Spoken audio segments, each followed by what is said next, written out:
If you've ever found yourself thinking, why do I only work under pressure? You're not alone. For a lot of people, pressure feels like the only thing that works. Deadlines create urgency. Urgency creates focus, and suddenly you're able to do in a few hours what you've been putting off for days. So it's easy to conclude, I just need pressure to perform. But here's the problem. That same pressure that gets you to start might also be the reason you keep getting stuck in the first place. Because pressure doesn't just create action, it can train a pattern where starting becomes harder without it. In this video, I want to break down why that happens, why pressure can feel like motivation, and how to build a way of working that doesn't depend on it. Let's start with what's true. Pressure does work.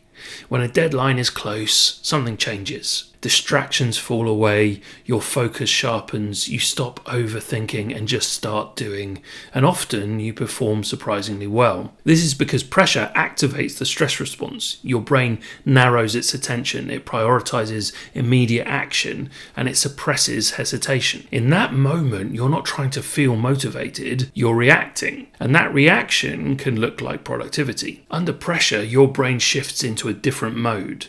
The thinking part of the brain becomes less dominant. The survival system becomes more active. So instead of asking, what's the best way to do this? Your brain asks, what's the fastest way to deal with this right now? That's why pressure can override procrastination. It bypasses the part of you that hesitates, but it also changes the quality of your work experience. It becomes more urgent, more tense, more reactive. And while that can produce results in the short term, it comes with a cost. The cost of pressure isn't always obvious at first, because you still get things done. But over time, patterns start to emerge. You delay tasks until they become urgent. You rely on deadlines to create energy. You find it harder to start without pressure. And between those moments of urgency, something else happens. Avoidance. Because without pressure, the brain has to evaluate the task again. And if the task feels uncertain, complex, or high stakes, it hesitates. So you wait until pressure builds again. This is where the real pattern forms. Pressure creates action. Action creates relief. Relief leads to a drop in urgency. Without urgency, starting becomes harder, so avoidance appears. Avoidance delays the task. Delay increases pressure, and the cycle repeats. Pressure leads to action, leads to relief, leads to avoidance, leads to pressure. Over time, your brain learns something important. It learns that pressure is the trigger for starting, and without that trigger, it becomes much harder to engage. I've made a full video explaining why stress actually increases procrastination over time.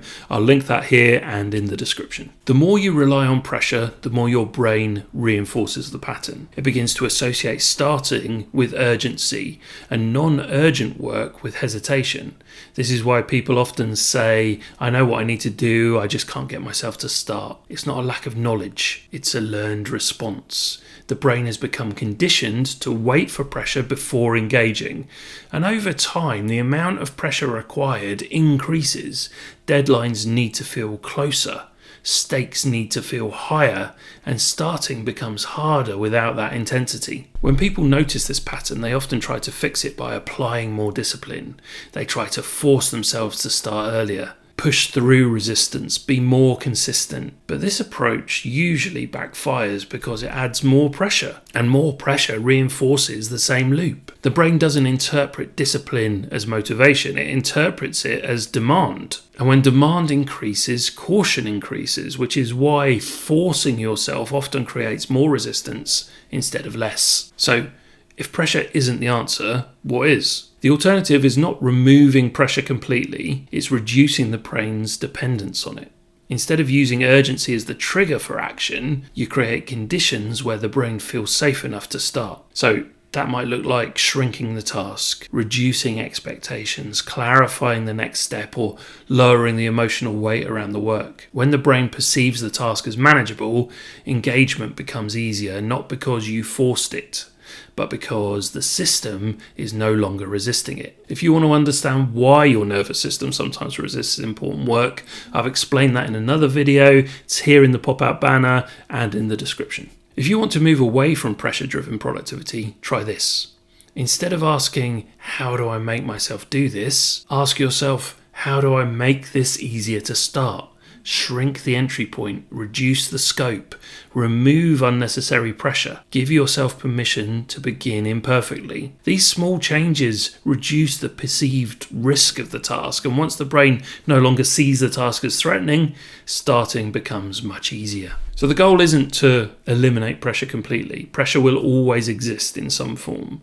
The goal is to stop needing it as the only way to start. Because pressure can create action, but safety creates consistency.